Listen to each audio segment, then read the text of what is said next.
Jesus Loves Your History. This is Part 1, Forgiveness Meetings, 1.015, entitled Mahjong and Whiskey. It's technically Chapter 2. I'm reading it off the website, intothemysticash.com.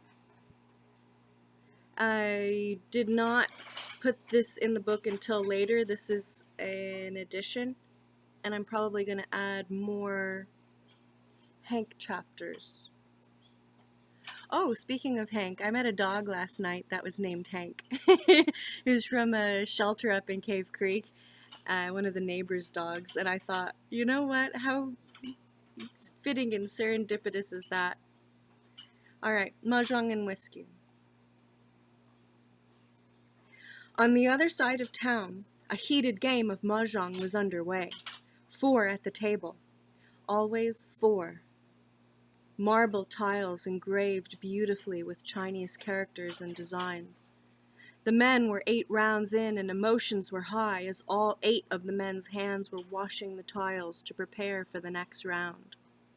Moving the tiles face down in the Mahjong table was a ritual, like smoking a cigarette or playing the lotto, a ritual for relief. It was the back room of Lucky Palace. It was always the same place, same time, same familiar faces, same stakes. No pay, no play. A gambler's paradise. It was Tommy's turn to deal, and keeping with tradition, he pressed his hands together, bowing to the table before swiftly breaking down the first wall of tiles. All was the same as it should be. There was comfort in consistency. Usually a new face at the table didn't upset the balance, but for whatever reason and way the stars aligned that particular evening, this new face was off-putting at the very least. It was more than his face that offset the balance on this particular night. It was his energy. Shifty, aggressive, cocky.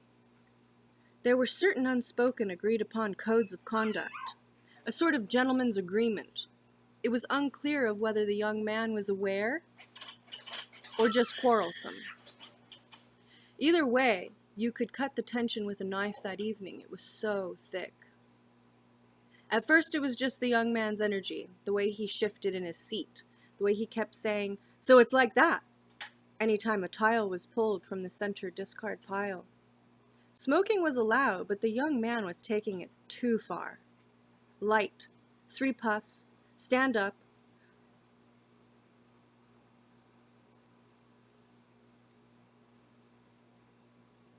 I need to edit this. It's not what behind his chair, it's walk behind his chair. Lean in, blow his smoke in the center of the table, sit back down. Put out the half-smoked cigarette, all just to start this rote behavior again with a fresh stick of tobacco. And not just any brand either. Reds. Marble reds. And when he wasn't doing that, he was playing with his lighter, flicking the fucking thing, playing with the fire with a maniacal gleam in his eyes. Of the 3 older men at the table, Tommy was the most zen out of everyone. It was as if the young man wasn't even there. For the other men at the table, peace wasn't coming so easily to them. Yi, a middle-aged businessman who is usually king of calm, started nervously moving his left leg up and down and tapping one of his tiles on the table like an over-caffeinated schoolboy. Hank, the 4th player and most methodical player,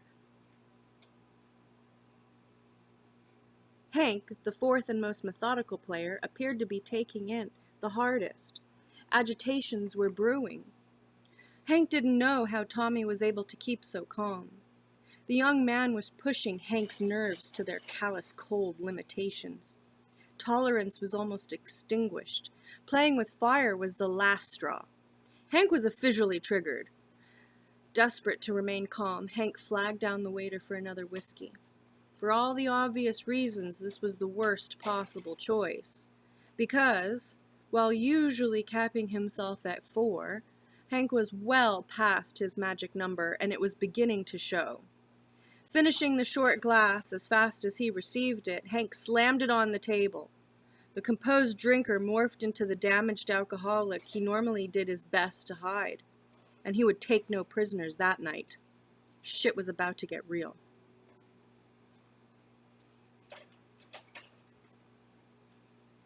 Okay, that needs a bit of buffering and cleaning up. There's a couple of words that are misspelled and a couple of words that were not supposed to be in there. And I mean, overall, I like it.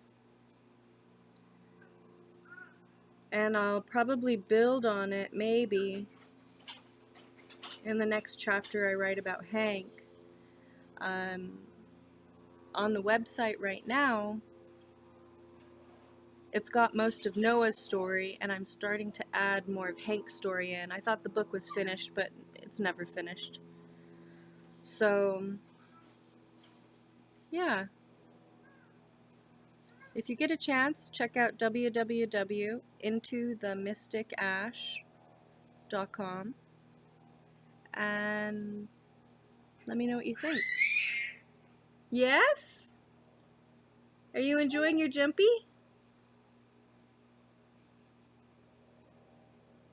We're gonna do pool time. Alright, love you everyone. Mahjong and whiskey. Have a good one.